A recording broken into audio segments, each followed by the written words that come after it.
ही तोफ विजयदुर्ग येथील छत्रपती ब्रिगेड कोल्हापूर तोफगाडा अर्पण ही तोफ आहे. महाराजांच्या काळातील खूप जुनी अशी तोफ आहे.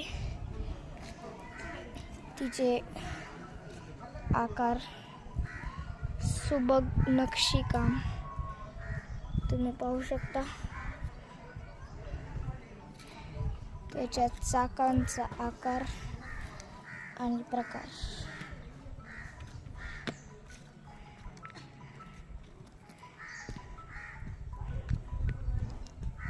इथून गोळा असे चाकाचे आणि धारीदार आरीदार चाकांचे नक्षीकाम आहे. इथं तुम्ही पाहू शकता डिझाईन, फुलाच्या आकाराची डिझाईन आहे. म्हणजे त्या काळातील पण नक्षीकाम खूप सुबक होतं.